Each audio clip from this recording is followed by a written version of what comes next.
My name is Captain Koome Muigai. I'm the chairman of the Kenya Cultural Center and also the patron of the National Council of Elders. There's a story I've seen in the social media about me and my company, Benjo Amalgamated Limited, and I would like to state so that for clarity, people can understand where it's coming from. In 1989, I applied for a loan from KCB through my company, Benjo Amalgamated Limited, to start a floriculture business for growing flowers to export to Europe. The bank approved a loan of 23 million, and they asked me to put initial capital of 13 million to buy the farm, prepare the farm, irrigate it. And I did all that, and I grew 25 acres of flowers. But when the time came for export, which is the most expensive part of this project, we were in the middle of fighting for Section 2A, Mount Patti, and I was on the side of fighting for Mount Patti, and therefore the government was not very happy, and they stopped my loan. They had only disbursed 9 million out of 23. They stopped the loan, and they foreclosed it. They started demanding payment. I went to court and sued them for breach of contract through High Court case number 1219 of 1992. Before the case proceeded, the file got lost, and I applied for the file to be reconstructed. I filed my plaint, my chamber summons, my affidavit, but the bank said verbally that the matter had been settled through a consent judgment where I agreed that I owe the bank and I'll pay them. I protested because there was nothing like that. The order was supposed to have been recorded by Justice Erastus Gethenji. We went to him through an application, and he dismissed. He said there's no judgment like that. But the bank went to the Court of Appeal before Justice Kwach, Justice Tunoi, and Justice Bosile. And they ruled that indeed that judgment is there, although they didn't see it. They said I must have stolen the file, and they said that without any investigations, and they said that the order exists. I came to find out later through a worker from the lawyer who was representing the bank that bench was given 1 million shillings through Justice Kwach, and the money was delivered at the Hilton Hotel, basement parking, and that's why they ruled like that. After that, my father, I had given the bank 2 securities, my farms, and my father had given a guarantee with his coffee farm. And in 1995, my father said, I'll pay off the 9 million you say you are owed, so you can release my farm. And he paid 6 million. The bank wrote him and said, we have received, now you owe 3 million. But unfortunately, my father died. That was in July. My father died in August. And my mother wrote back to the bank, asking them to state the final account. And to our surprise, 4 months later, the bank wrote and said the outstanding sum is 44.3 million. From 3 million to 44 million in a period of 4 months. And that's when I went to court to challenge that. And the matter went before Justice Lanaora, now a Supreme Court judge. And we argued, how can this? But Justice Lanaora said he cannot interfere. It's a leader, borrow a matter.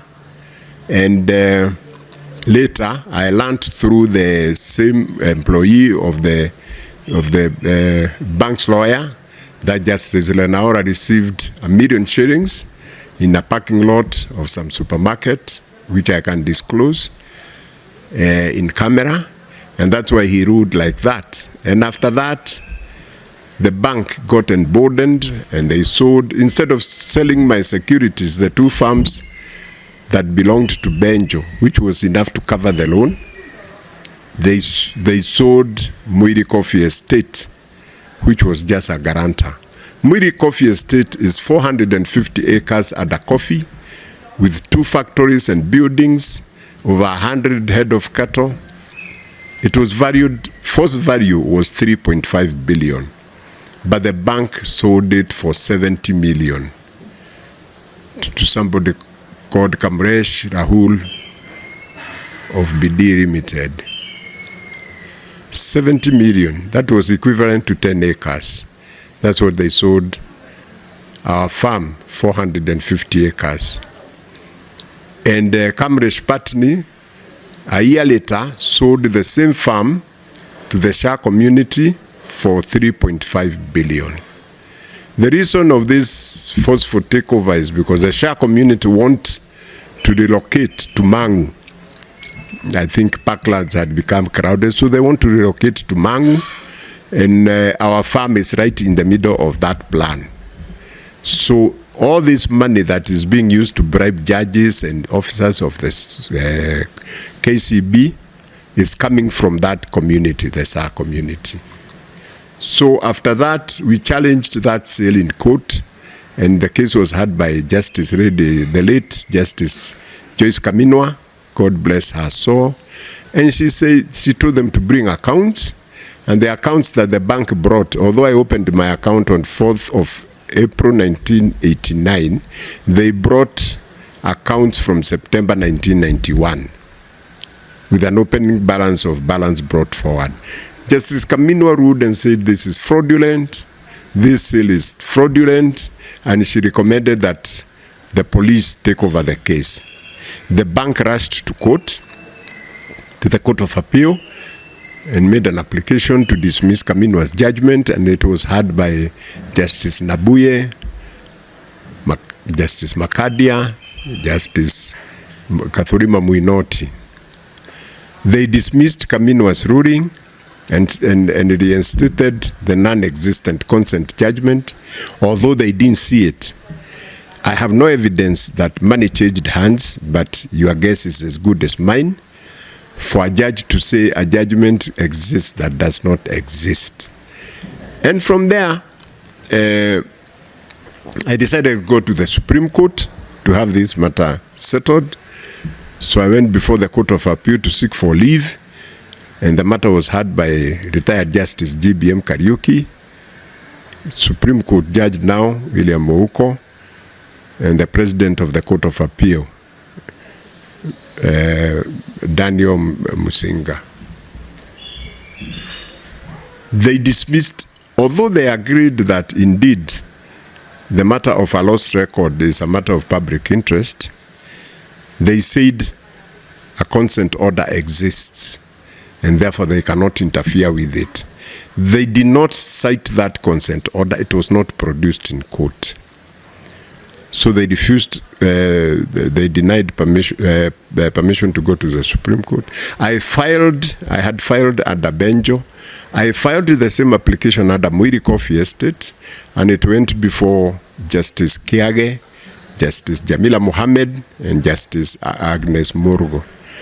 And this bench agreed with me that indeed a matter of lost court record is a matter of public interest, and they asked the apex court, the Supreme Court, to pronounce themselves what should happen if a court record goes missing. So we went to the Supreme Court before the bench of CJ Emeritus Willie Mutunga, DCJ Emeritus Kalpana Rawal, Justice Joki Dongo, Justice Mohammed Ibrahim, and Justice Jackton Ojoang. They agreed with us about the missing record. It's a matter of public interest.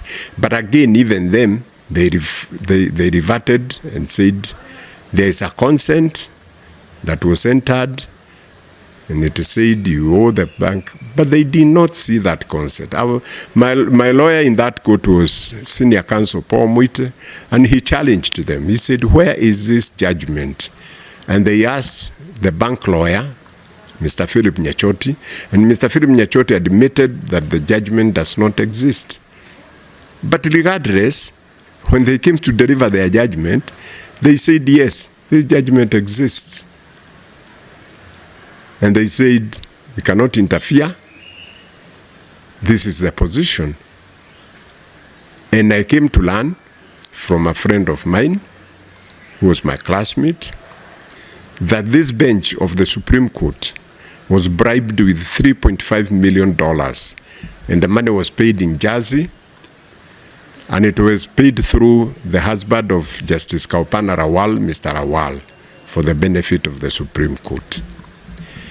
I didn't feel satisfied, so I applied to have a 5-judge bench of the Court of Appeal to hear this matter again. Again, we went to court, and I was represented by Professor Bob Chalo, who is a renowned lawyer. And when we went to court, he categorically stated, we are here, we want that judgment produced before court. We have no other arguments, we just want that judgment. Again, the lawyer of KCB, Philip Nyachoti, admitted that judgment does not exist. But when they delivered their judgment, the 5 judges, Newton Makadia, Mukathurima Muinoti, Ole Kantai, Mativo, and Tuyot, they ruled that indeed that judgment is there. They used the word that this judgment is in all the records of this court. And I came to learn through the same friend of mine that they received a bribe of $2.5 million, which was paid in the firm of a prominent lawyer here in Nairobi. My witnesses are ready and willing to give evidence in camera if this is required. And that's why I went to the Judicial Service Commission and I made a petition that they call me, I give my evidence, then they call the judges to explain why or where this judgment is. I was surprised after about a year sitting on the petition, the Judicial Service Commission has written to me.